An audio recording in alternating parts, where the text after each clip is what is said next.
Mallory Hayes had never imagined that her last shift at Riverside Diner would be the one that changed her life forever.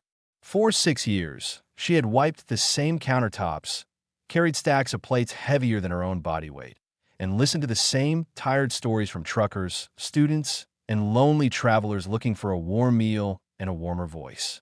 She wasn't rich. She wasn't famous. To most people, she was invisible. Just a waitress with tired eyes, dark ponytail, and a badge that read mail. But on that Thursday night, the kind of night when the wind screeched against the front windows like a warning, Mallory knew something felt off. She told herself it was nerves. After all, she was leaving this job in just a few hours. She had finally been accepted into a criminal justice program in Virginia, the first major step in her dream to work in law enforcement. She'd worked double shifts for months to afford the tuition deposit. She had told no one except her best friend and coworker, Anna Reeves. But fate had already chosen that this shift would not end quietly. As Mallory refilled the coffee pot for the fourth time that hour, the front door swung open hard enough to shake the bell loose. Three men stepped inside, tall, loud, and already drunk. Their jackets were dusty, boots muddy, and their eyes full of the kind of trouble that enters a room expecting to own it. The leader, a man with a shaved head and a jagged scar under his left eye, smirked openly at Mallory. "Evenin', sweetheart," he drawled, leaning on the counter. "We need a table. Something private." Mallory forced a polite smile. "Anywhere you like.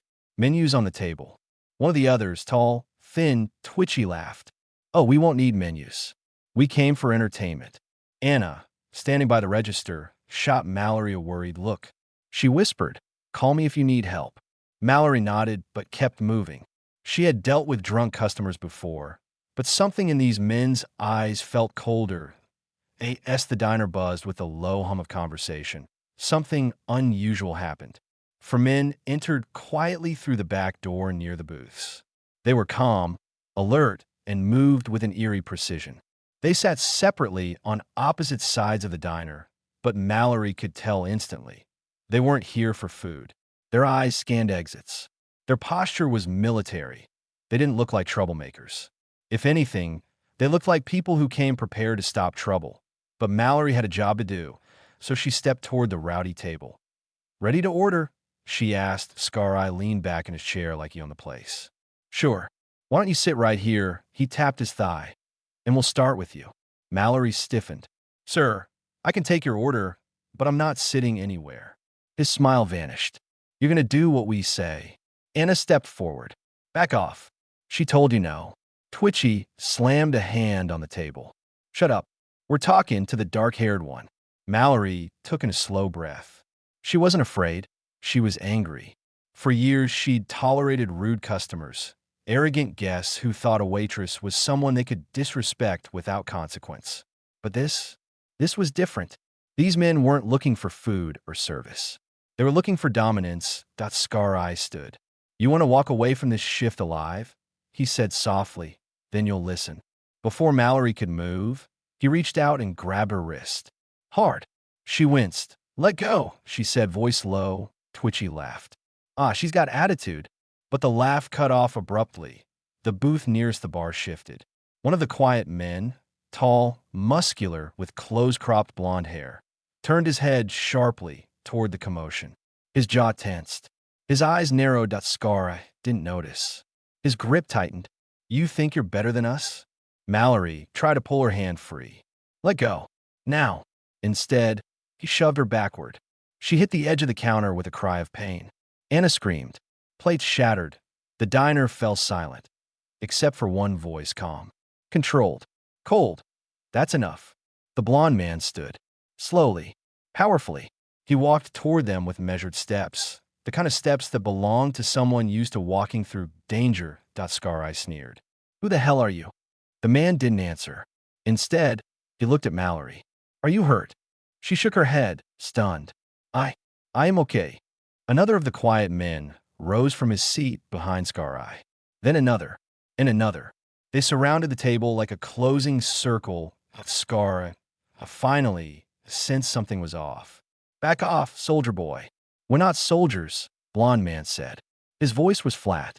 We're United States Navy SEALs. The color drained from Twitchy's face. The third drunk man, who had stayed silent until now, swallowed hard. SSS. Scar-Eye tried to recover his bravado. I don't care who you, he never finished. Blonde man grabbed Scar-Eye's wrist, twisted it, and forced him face down on the table in a single fluid motion. Scar-Eye screamed, cursing, struggling, but the SEAL didn't budge.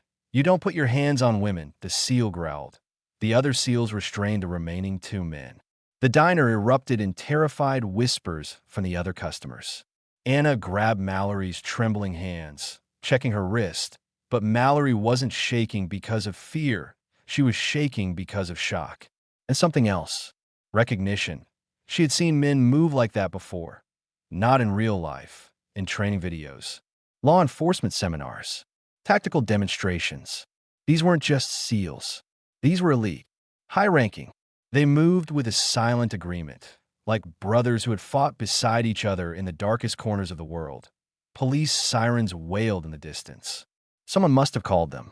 The SEALs stepped back the moment officers entered, letting authorities take control. The Scar-Eye glared at Mallory as he was dragged away in cuffs.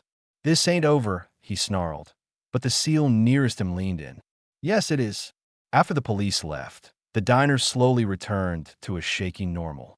Anna hugged Mallory tight, but the SEALs didn't leave. Instead, they approached Mallory as a group. Blonde man spoke first. We owe you an apology, he said. We spotted those men earlier at a bar down the highway. They were harassing women there too. We followed them to make sure they didn't hurt anyone. Mallory blinked. You were protecting us? He nodded. Yes, ma'am. She flushed. Don't call me ma'am. I'm just a waitress. The tallest SEAL shook his head. No, what you did took courage. You stood your ground. That's something we salute. Before she could respond, all four SEALs straightened their posture, brought their right hands up, and saluted her, but Mallory's breath hitched. Customers stared, stunned. Even Anna covered her mouth. Why are you doing that? Mallory whispered. Blonde man smiled.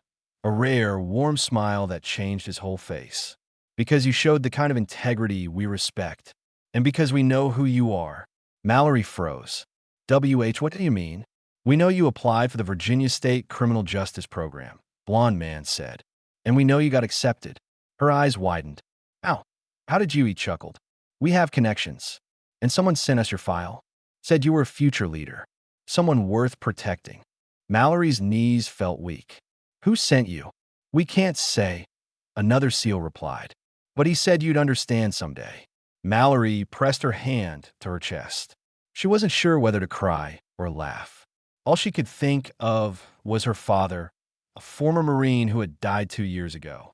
He had always told her, one day, you'll lead people who will call you ma'am with pride. She whispered, Dad. Blonde man noticed her expression soften. He'd be proud of you. Mallory's voice trembled. I didn't think anyone saw me. I didn't think I mattered. You matter more than you know, he replied. They escorted her to the back of the diner where the damage had occurred, checking if she needed medical assistance, offering to call someone, making sure she felt safe. They spoke to Anna, reassured the owner, and even helped clean up shattered plates. Mallory watched them, amazed. These weren't just warriors. They were protectors.